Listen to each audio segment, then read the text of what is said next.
Alors bonjour à tous, bonjour à toutes et à tous, bienvenue sur dailyfx.fr. Le 13h des day traders, le point de mi-séance, un marché qui se calme, qui attend Madame Yellen, qui attend l'audition de Madame Yellen devant la Chambre des représentants des États-Unis, un rebond technique des principaux indices boursiers après 7 séances consécutives de baisse, c'est quelque chose qui peut paraître logique, mais surtout le marché se projette sur une réserve fédérale des États-Unis modérée ou en tout cas réaliste et tenant compte du contexte mondial et d'un nouveau risque qui s'est développé en tout cas depuis le début du mois de janvier, à nouveau les banques, le risque bancaire, le risque de solvabilité, dû entre autres aux créances oil and gas, alors les créances liées au secteur de l'énergie, du pétrole notamment, mais pas seulement.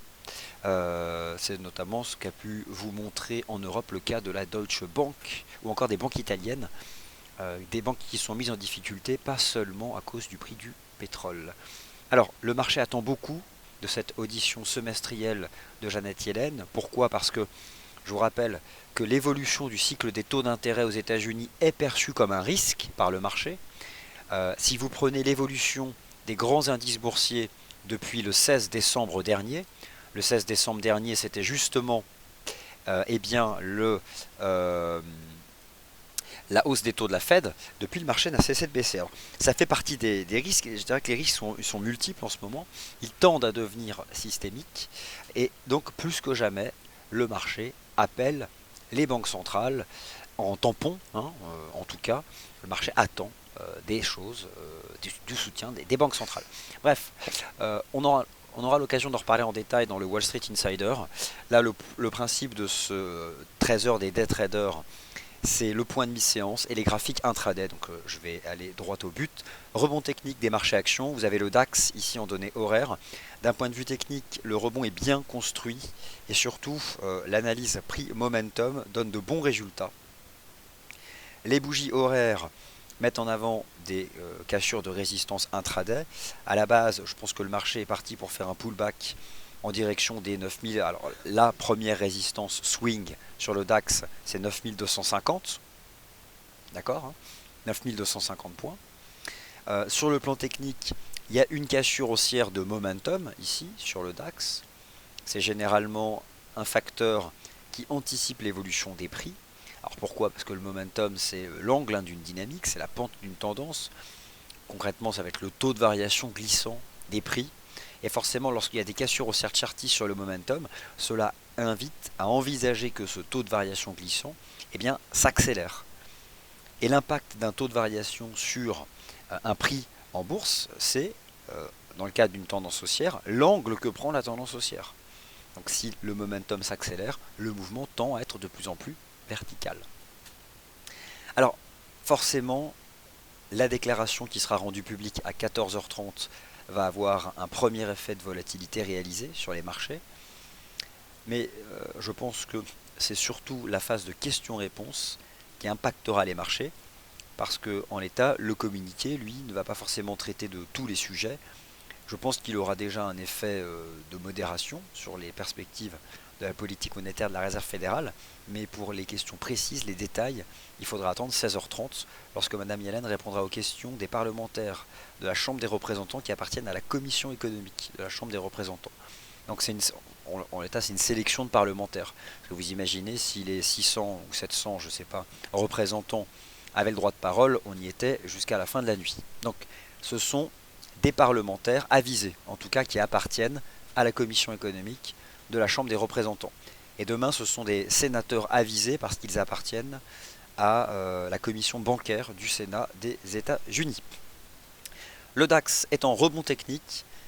Techniquement parlant, shorté après 7 séances consécutives de baisse, spécifiquement un jour où le marché attend une intervention d'une banque centrale, c'est très risqué. Et pour le coup, c'est de la pure contre-tendance intraday.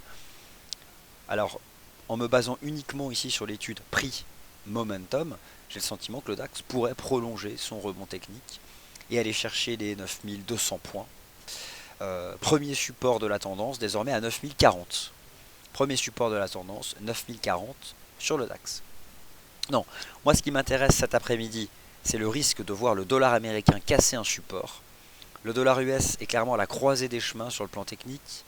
il est sous l'influence d'un contre-pied baissier qui a démarré début février, lorsque le dollar a été pénalisé par des indicateurs macroéconomiques avancés décevants en provenance de l'économie américaine. Le dollar US a piégé les investisseurs en tentant de dépasser ses sommets de 2015, a réintégré le niveau et retombé. Moi, ce que j'envisage cet après-midi, si on a une Fed dovish, c'est ce type de scénario-là. C'est voir donc le dollar US briser le support. Va-t-il le faire? Ça, c'est une autre histoire. Mais en tout cas, c'est le risque technique que je perçois cet après-midi. Alors, d'ores et déjà, le marché se projette sur cette possibilité. Le taux de change euro-dollar, je vous rappelle, est haussier depuis le 3 février. Et la cassure des indices, la résolution haussière d'un range trading qui a duré 8 semaines. Le marché, techniquement, est propre puisqu'il atteint et dépasse une à une les extensions de Fibo, alors qu'il consiste en un report de cette jambe de hausse du début du mois de décembre au point bas de la conso qui a eu lieu en janvier. 1,1040, 1,1120, 1,1250, 1,1320 étaient autant d'objectifs de cours à la hausse que suggérait l'analyse technique. Le marché a fait un retour, teste un support actuellement à 1,1240, 1,1250. Le marché réagira favorablement dessus si la devise de contrepartie, l'USD, est sous pression cet après-midi, avec la déclaration rendue publique à 14h30 et la phase de questions-réponses qui démarra à 16h30. Alors, la question qu'on peut se poser est la suivante. Si l'USD est sous pression, ou il l'est davantage, parce qu'il l'est depuis début février, quelle est la devise, la paire de devises qui en profiterait le plus? Tout d'abord, l'euro-dollar. Parce que d'une part, l'euro ne baisse plus depuis le début du mois de décembre, et l'euro n'a cessé de casser des résistances. Je vous ai proposé en février 1,14, le marché a fait 1,1337. En l'état, je vise toujours 1,14. Et ce, tant que l'euro-dollar ne casse pas de support. Et là, il a même tendance à réagir en première intention favorablement sur ce premier support des 1,1240, 1,1250. Alors, moi j'irai jusqu'au bout, si vous voulez, de j'irai jusqu'au bout de la conviction, à savoir, je vais conserver cette conviction jusqu'à ce que le marché soit atteint l'objectif final, soit l'invalide, cette conviction. L'USD Yen. Si cet après-midi le dollar US casse un support, l'USD Yen confirmera les signaux techniques baissiers qui ont été donnés ces dernières semaines, et plus particulièrement à la cassure des 116, qui a eu lieu donc lundi dernier, essentiellement du fait d'un renforcement du yen. Le yen s'apprécie du fait de son aspect refuge. Les paires en yen cassent des supports. Le niveau des 116, c'est un niveau qui est décisif sur l'USD Yen, qui était donc cette ligne de coup en devenir d'une structure de sommet. Il est impératif que pour que le scénario reste valide, que ce niveau des 116 soit résistance vendredi à la clôture du marché des changes. Ça tombe bien, d'ici vendredi à la clôture du marché des changes, il y a 2 auditions de Madame Yellen et surtout des statistiques américaines importantes vendredi 12 février. Les ventes au détail et la confiance du consommateur US. Donc en l'état, si l'USD Yen se maintient sous 116 vendredi, c'est que clairement, lors des prochaines semaines, il rejoindra des objectifs de cours plus bas, notamment un qu'il me tient à cœur, le niveau des 112,60, qui correspond à un trou de cotation haussier non comblé du mois de novembre 2014. Pour le moment, l'USD Yen ne franchit pas de résistance et reste sous sa première résistance à 115,25. L'AUD-USD profite aussi de ce risque de voir le dollar US casser un support. Il y a un seul niveau de prix qui m'intéresse sur l'AUD-USD, c'est le niveau des 0,70, alors qui était réellement intéressant le 3 février dernier, puisque c'était un pullback sur la ligne de coup d'une épaule cette épaule inversée. J'admets hier qu'on a un beau chandelier journalier qui s'apparente à un marteau. En l'état, au-dessus des 0,70, les perspectives techniques pour l'AUD-USD sont donc haussières, du fait d'un risque de baisse sur le dollar américain. Alors ce risque de baisse sur le dollar américain aujourd'hui ne s'applique pas à la livre sterling. La livre sterling se renforce depuis ce matin et se renforce de plus en plus. Elle bénéficie toujours, face au dollar US, d'un processus de rachat de short, puisque le sterling est quand même sous pression depuis l'été dernier, et plus particulièrement sous pression depuis le début du mois de décembre. Depuis l'été dernier, il a quand même perdu 2000 pips, le GBP USD. de 1,60 à 1,40. Et il est vrai que la semaine dernière, c'était une semaine d'inflexion, hein. Premier chandelier de hausse depuis décembre dernier. Alors, d'un point de vue technique, ce matin, le GBP/USD a donné un signal positif en sortant par le haut de ce petit canal et en réagissant favorablement sur 1,44. Le GBP/USD devrait remonter en direction des 1,4569. 1,4569 qui correspond précisément au plus bas de l'année 2015, qui avait été brisé en janvier dernier. Le taux de change NZD/USD a finalement bien réagi sur le niveau des 0,66, c'est pas non plus transcendantal. Le marché a tenu cette ligne de tendance. En l'état, on peut considérer qu'on a ici une structure en biseau, mais pas réellement parce que la sortie n'a pas été impulsive. Donc, au final, au-dessus des 0,66 $, ça reste haussier. En fait, l'AUD/USD à court terme reste haussier au-dessus des 0,70 $ et le NZD/USD à court terme reste haussier au-dessus des 0,66 $.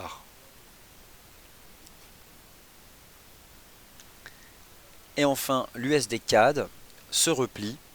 Techniquement parlant, hier je vous ai proposé une stratégie vendeuse sous 1,3975 en utilisant cette ligne de tendance baissière. On observe quand même un certain nombre de signaux de faiblesse sur le dollar US. Hausse du GBP/USD, l'euro-dollar on le sait, hausse de la UD/USD, hausse du NZD/USD, un USD 4 sous pression, l'USD yen, bon je vous en reparle tous les jours.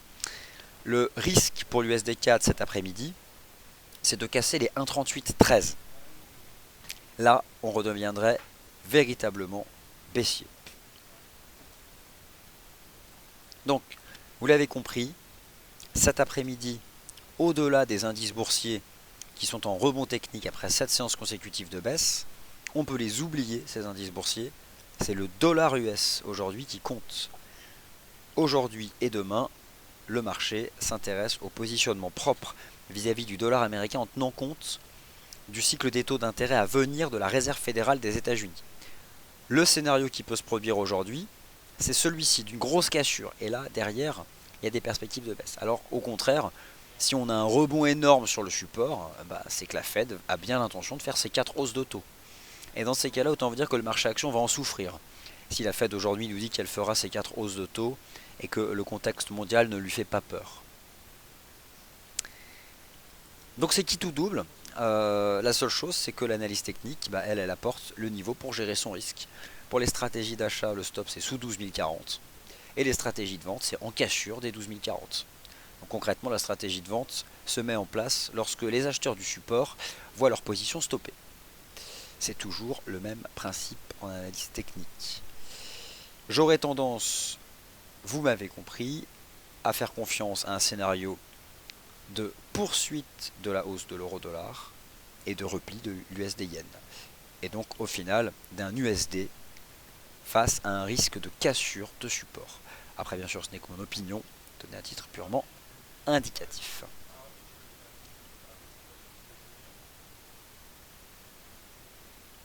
Alors en effet l'après-midi va être très intéressante. Alors le GBP Yen.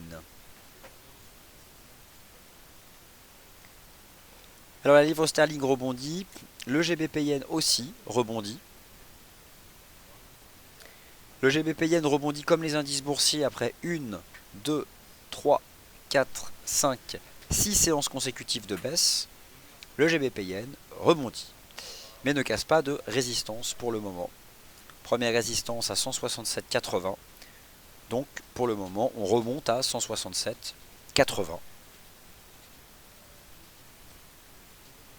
J'aurais tendance à dire que cette ligne de tendance baissière ici, conjuguée au 167,80, serait un bon niveau de vente pour le GBP Yen.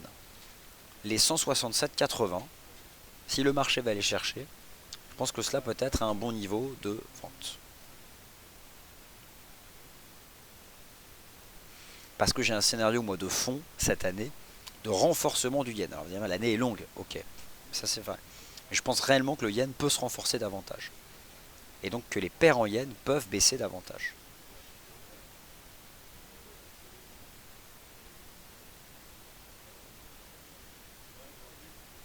Le CHF Yen.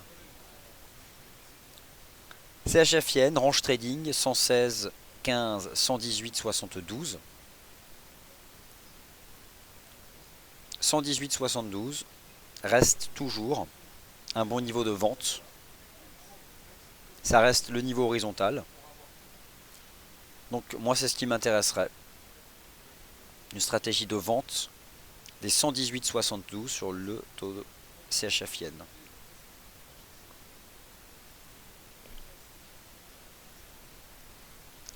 Ce qui a été le point de vente en fait ici du début du mois de février, ainsi que le point de vente du début janvier.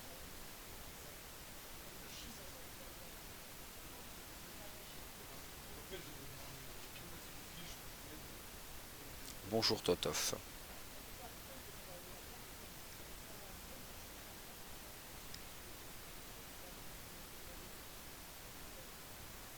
Alors, centré sur l'USD Yen ce soir. Alors, bon, mon cher Tony, ce scénario, il est possible d'un centré sur l'USD Yen ce soir. C'est clairement une réserve fédérale qui se montre accommodante. Alors, non pas qu'elle va invalider sa hausse de taux, mais qui en l'état vous dit, seconde hausse de taux il y aura, oui mais beaucoup de conditions il faudra. En tout cas, une Fed réaliste. Et à ce moment-là, en effet, du fait du dollar US, pas forcément du yen, mais du dollar US, il devait être sous pression, voire un USD yen retomber. Et en effet, les stocks de pétrole, cet après-midi, qu'on ne manquera pas de décortiquer, l'euro GBP. Alors, l'euro GBP casse le canal. Bon, bah, il n'y a plus de canal, donc le canal n'a pas agi, ça c'est clair. Bon, l'avantage de l'avoir utilisé, c'est que le risque de perte était très limité. Alors, l'euro GBP, dans quel état est-il? 1, 2, 3, 4, 5, 6, 7 séances consécutives de baisse. J'estime que le marché pour l'instant construit un mouvement de retour au pullback. J'aurais tendance à m'intéresser à nouveau au support swing. J'estime que le niveau des 0,77 GBP est un bon point d'entrée. C'est le premier support daily. En cours de clôture, voilà, c'est le premier support daily horizontal. Donc, je m'intéresse à 0,77 pour une stratégie d'achat de l'euro GBP. Parce que je suis toujours positif sur ce marché et j'envisage toujours que l'on remonte en direction des 0,80. Ah, c'est vrai qu'à la base je visais 0,78, que là il y a un repli qui est violent, c'est vrai que le sterling progresse bien, mais voilà, ça m'intéresse 0,77 pour un rebond de l'euro GBP.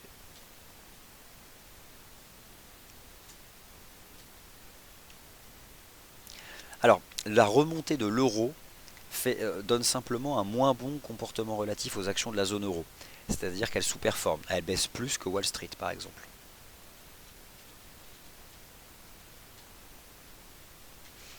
Alors, à 14h30, pour les heures précises, c'est la déclaration rendue publique. Moi, je serai en live à 15h15. Donc, à 14h30, c'est juste un document. Moi, je le lis à 14h30. Et à 15h15, je vous en livre mon interprétation. Et à 16h30, c'est la phase de questions-réponses devant la commission économique de la Chambre des représentants. Et oui, vous serez en live ici même, non pas avec moi, mais avec Nicolas Lavallée. Chaque mercredi, entre 16h et 17h, c'est le point de marché live avec les vagues d'Elliott et les fourchettes d'Andrews. Donc c'est monsieur Lavallée qui aura le travail d'étudier la réaction des cours. À 17h30, je vous ferai le point avec Yoav Nizar.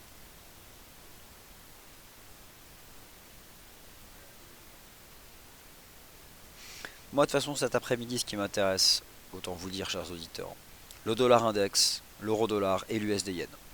Ce sont les trois marchés qui m'intéressent. C'est une journée de Fed, c'est une journée de dollar US, c'est une journée de FX. Les marchés actions, rebond technique, 7 séances consécutives de baisse, laissons-les rebondir. Le dollar US, le risque, c'est vraiment de casser le support. Et mécaniquement, euro-dollar repartira et USD Yen baissera. Alors le scénario contraire, on tient le support, on explose à la hausse, la Fed hyper hawkish. Je ne comprendrais pas moi un tel positionnement. Mais si c'est le cas, j'aurais eu tort. En tout cas, j'aurais tenté d'accompagner la hausse de l'euro-dollar depuis un certain temps, viser un 14, bon, peut-être qu'on va s'arrêter pour de bon à un 13,37, mais c'est pas le scénario que je défends.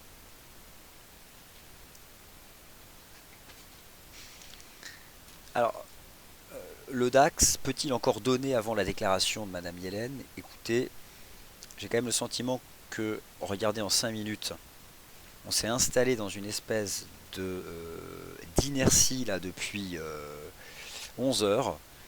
Le marché est rentré dans une phase d'attente. Il ne donnera pas plus avant la déclaration. Il ne donnera pas plus. C'est l'ouverture de la session US. Là, le marché maintenant, il attend. Ce qui n'enlève pas le fait que sur le plan technique, j'ai toujours ce sentiment qu'on peut rebondir davantage sur les marchés actions européens. Et qu'un DAX aller chercher 9200 ne me surprendrait pas. Un dollar US en baisse et un DAX prolonger son rebond technique intraday. Voilà donc quel est mon scénario. Merci d'avoir été attentif donc au 13h des Day Traders. Je vous retrouve à 15h15 pour étudier cette audition donc, de Madame Yellen. Donc à tout à l'heure, merci.